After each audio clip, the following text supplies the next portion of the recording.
Hello, everyone, and welcome back to Total Football Talk. So, we're going to have a quick look at the latest news surrounding Manchester United, because as always, there's news coming out.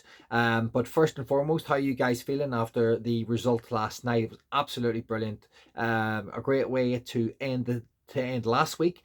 We beat Arsenal on penalties, yes, on penalties, but the 10 men grafted and fought for that jersey, and they gave blood, sweat, and tears to give us the opportunity to go through. And we did. And it's a great feeling this morning. And it's not something that all Manchester United fans have been accustomed to for a little while, but happy days. We're through to the next round. And let's crack on with the news. So the top stories this morning coming out of Old Trafford are we've got Garnacho to Napoli, which I've talked about before. Is that a deal that's going to happen? We'll get into that. We'll also look at Inacio from Sporting to Manchester United on a loan to buy deal.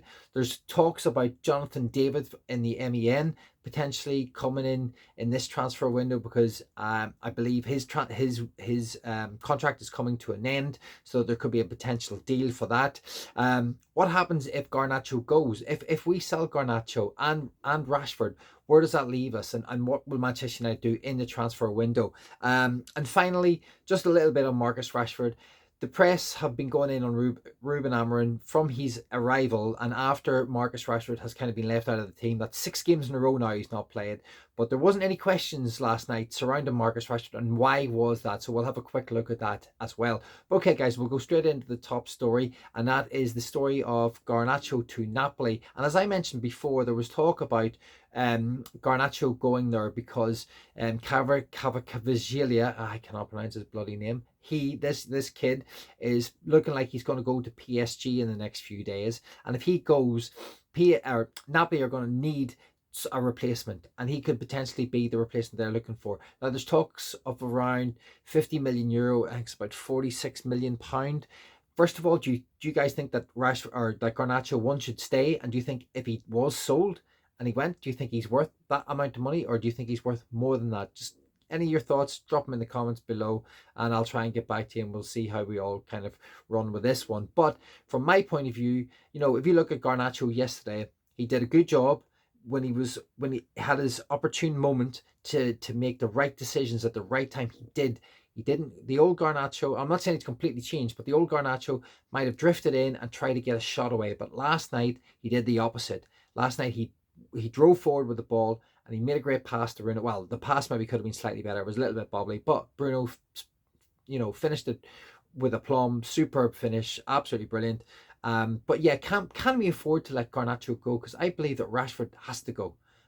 Only because he's been frozen out of the team for so many times games now that he's at the stage maybe where he has to go in this transfer window. But does that mean Garnacho's going to go? Even though Garnacho, if he was sold, would be pure profit because, as we mentioned before, he is through the academy. Yes, we did buy him from Atletico Madrid, I think, when he was 15 or 16, and we did pay around £250,000. So, but because he's come through the academy, he will be pure profit. So 45 million, or in around, say, 43 million, 44 million, whatever it is he worth it? Is he worth more than that, do you think? Or do you think that's a fair evaluation for him? And would he be a good fit for Napoli? Well, in my opinion, I think that Garnacho will stay. I don't think he'll be sold. I think Rubin can work with him. I'm not entirely sure he fits the system exactly, but I think as a 10, he has, because he's young enough, and I think if he's willing to listen and learn from Rubin Amorim, I believe that he can be a very important player for us between now and the end of the season. And then if they want to sell him, if that's what the board believe that that's the right thing to do, we can maybe reassess that in the summer. But I wouldn't sell him now. And I'm not saying he's brilliant. I'm not saying he's the perfect article for United. I'm not saying, but I just think he's got potential. I think he's got a high ceiling.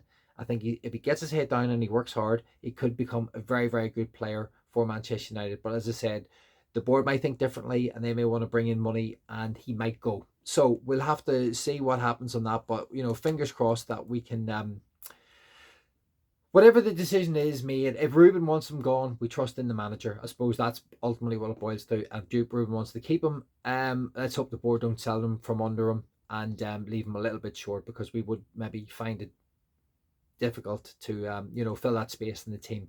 Okay, and the MEN are talking about Inacio from Sporting, left centre back, who I believe we we probably do need another one, because Martinez is the only kind of left centre back that we have, left sided centre back, who was very good yesterday. And when he went up front and he was playing on that yellow card, fair play to him, he didn't get sent off, because I was a bit concerned about that. Held his own, good man. Didn't make any rash decisions, didn't make any stupid tackles, kept himself right. But Inacio would be an interesting addition to this squad. He plays on the left side. He is mobile. I don't know if he's as physical as maybe Martinez. And can he cope with the physicality in the Premier League? I think he's a good player, but I think he's going to find it difficult to adjust early doors. There's a lot of talk about loan to buy, so we'll maybe loan him now in this particular transfer window, maybe buy him in the summer. I've got a funny feeling that this is all just paper talk, and I don't think this will actually go anywhere. I think the MEN are reporting on it. I think it's coming out of Bola from the Portuguese side, but I actually don't think, from my point of view, this will go anywhere in this particular window. I think we've got more important positions to lock down. That's the left-sided wing that we need to sort out, especially if Garnacho was to go, especially if Rashford was to go. Can you let both of them go? Drop your comments in the comments below. Can we let those two go? I don't know. I don't think we can let both of them go at the same time. And we need a striker. We just showed yesterday, I think Højlund's got a lot of potential, but I also believe that Højlund needs help. And Xerxes has a lot of potential, but he also needs help. So I actually think we need to bring in a striker and a left-sided player. They're the key two elements for me that need to come in this particular transfer window to make it work, and help Rubin push this team on, as I've mentioned before. Okay, so Inacio, we'll just have to wait and see. And yeah, maybe it'll be in this transfer window. I don't think so. I think it's something that we'll look at in the summer, because in the summer we're going to lose Victor Lindelof. He's going to go. We're going to lose. Well, Harry Maguire's going to stick around for another season, but he's not a long-term solution. So we're going to need someone else to come in there. Lenny Yaro's been excellent, but he plays on the right side. Luke Shaw is an issue because he can't stay fit, and even if he comes back, I don't trust him. I think he's a brilliant player on his day, but that's the problem. On his day, it's always on his day. Great player, but I think we're going to have to look at another left-sided player to fit in that centre-back slot role, and I think Inacio might be the answer, but I've got a funny feeling there'll be other options as well. And finally, looking at Johnathan David, there's talk coming out of the MEN as well that United are interested in him because his contract's coming to an end at Lille. He's a very good player. If you have a quick breakdown of his stats this year, he's played 17 appearances in the French and Liga, and he scored 11 goals, which is a pretty good return. He's a reasonably young player with enough experience. He's already won a championship in Lille at an early age. So he has that kind of pedigree of a winner. If he comes in, would he be the striker that you want? Who would you want? Would you want him just because he's maybe an easier option and he's coming to the end of his contract? Would you prefer Sporting Lisbon's Gyökeres, or would you prefer Osimhen? For me, I'd probably prefer the latter two, Osimhen and Gyökeres. I think they would be better for Manchester United. I prefer them, but I've just got a funny feeling that if the Glazers are involved with this and Ineos don't have any money, maybe Johnathan David is an option that we will look at. Very, very good player. He's a good striker and he's done well for them. Can he do well for us? He maybe can, and maybe he's the cheap option, but they want best in class, so is cheap the best in class? We'll have to wait and see on that one. I'm not sure about that. And finally, we'll just touch on the Marcus Rashford thing. Obviously, Marcus Rashford, there's always going to be news surrounding him. Where is he going? It's a merry-go-round of teams that want him: Napoli, Dortmund, AC Milan, Barcelona. Stop that merry-go-round and get off it, and just pick a club. Let's go. Let's make this happen. Because he wasn't in the team yesterday. That's 6 matches in a row now he hasn't played for Manchester United. That's a massive statement by Rubin Amorim by telling these players that they're out, that he's out of the team essentially. And if you look at the work rate of all those players last night, even some of the even Højlund maybe didn't have his best game, but my God, he put a shift in up front, working his absolute, working his backside off.